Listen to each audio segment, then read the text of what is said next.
दोस्तों, वीडियो शुरू करने से पहले कृपया आप मेरे चैनल को सब्सक्राइब जरूर करें और साथ में बेल आइकन को भी दबा दें ताकि मेरे नए वीडियो का नोटिफिकेशन आपको मिल जाए। अब देर न करते हुए आज की कहानी शुरू करते हैं। एक बार की बात है, एक नगर में गुरु नानक देव जी कुछ दिनों से ठहरे हुए थे और उनका सत्संग चल रहा था। सारे नगर वाले गुरु नानक देव जी का आशीर्वाद ले रहे थे और साथ में अपनी अपनी परेशानियां बता रहे थे।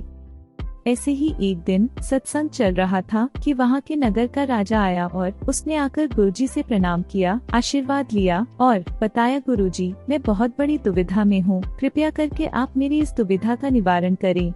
गुरु नानक देव जी ने कहा, कहो क्या हुआ है। तभी राजा बोला, गुरुजी, मेरे घर 2 पुत्र अमर और समर जुड़वा पैदा हुए थे। माँ के गर्भ से उनमें से कौन पहले आया था यह न मुझे पता था न ही रानी को। जिस ताई की मौजूदगी में रानी को पुत्रों की प्राप्ति हुई थी, संयोगवश राजकुमारों के जन्म के तीसरे दिन ही उसकी मृत्यु हो गई और यह भेद ही रह गया कि अमर और समर में से कौन बड़ा राजकुमार है।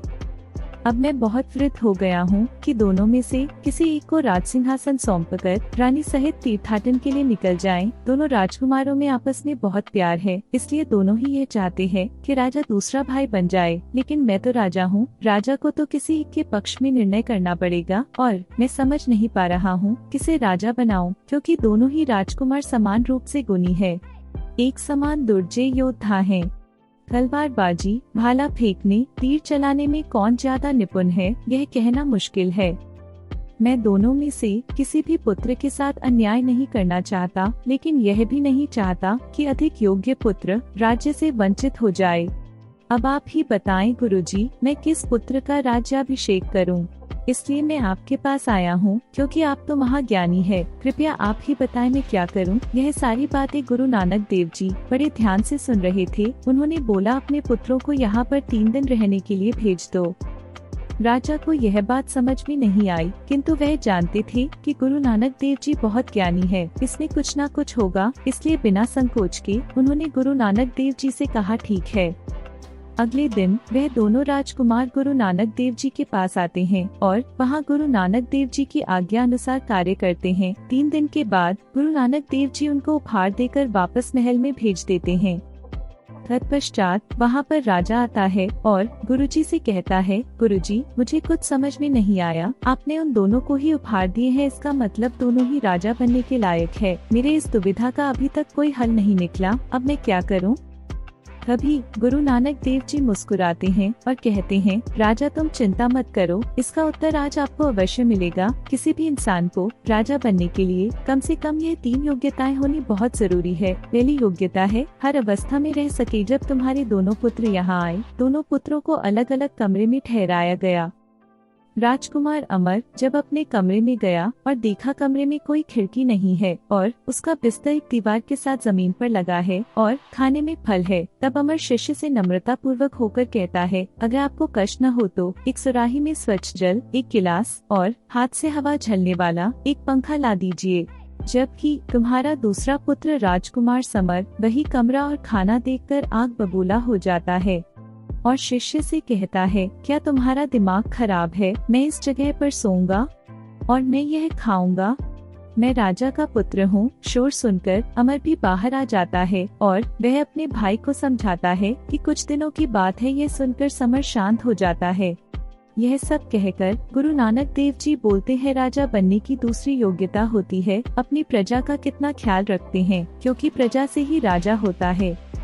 अगले दिन सुबह बर्फबारी होने लगती है और राज्य में ठंड बहुत बढ़ जाती है। ऐसे में अचानक शिष्य राजकुमार अमर के कमरे में आता है और एक मोटा कंबल उसे देते हुए बोलता है, आपके लिए गुरु नानक देव जी का आदेश है, आप घर से बाहर निकल पश्चिम दिशा में 2 कोस तक घूम कर आएं। राजकुमार अमर बाहर निकलता है। अभी वह 2-3 फरलांग ही आगे बढ़ा था कि उसे एक पेड़ के नीचे जमीन पर गंदे से कपड़ों में चेहरे पर बाल बिखराए एक युवती लेटी हुई दिखाई दी। वह ठंड से थर-थर कांप रही थी और बड़बड़ा रही थी, कोई मुझे एक कंबल दे दो। बिखरे हुए बालों और मुंह पर लगी मिट्टी की वजह से उस युवती का चेहरा बिल्कुल नजर नहीं आ रहा था। राजकुमार अमर को उस लड़की से घिन नहीं हुई, बल्कि बहुत तरस आया।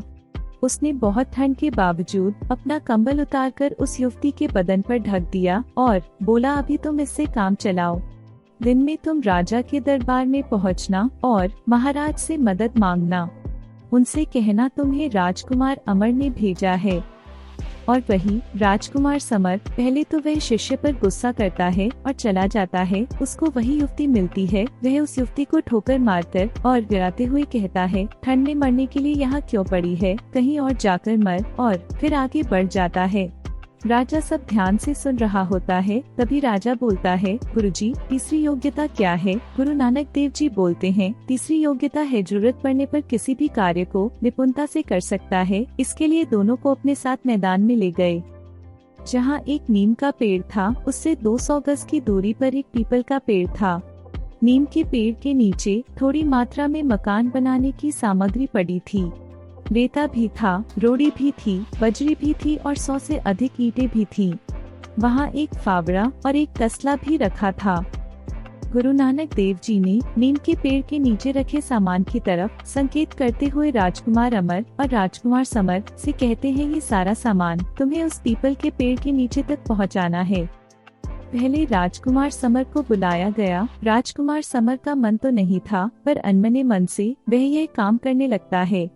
पहले उसने फावड़े से रेता, रोड़ी और बजरी तसले में भरकर पीपल के पेड़ के नीचे तक पहुंचाया, किंतु ऐसा करते हुए उसने यहाँ जरा भी ध्यान नहीं दिया कि हर सामान की थोड़ी थोड़ी दूर अलग अलग ढेरियां बनाई। बाद में ईंटें तो पेड़ के निकट पहुंच दूर से ही पीपल के नीचे फेंकता रहा, जिसके कारण काफी ईंटें टूट भी गयीं। यही काम जब कुछ घंटे बाद राजकुमार अमर को दिया गया तो उसने रेता, रोड़ी, बजरी की करीने से अलग अलग ध्यान बनाई। ईंटों को एक के ऊपर एक रखकर कुछ ही लाइनों में थोड़ी जगह में खड़ी कर दी। सारी बातें सुनकर राजा को यह समझते देर नहीं लगती है कि किस युवराज को भविष्य में राजा बनाना है। गुरु नानक देव जी से आशीर्वाद लेकर चले जाते हैं और गुरु नानक जी सत्संग में सबको बताते हैं कि जिसका दिल साफ हो वही सभी का ध्यान रख सकता है और निष्पक्ष होकर फैसला कर सकता है।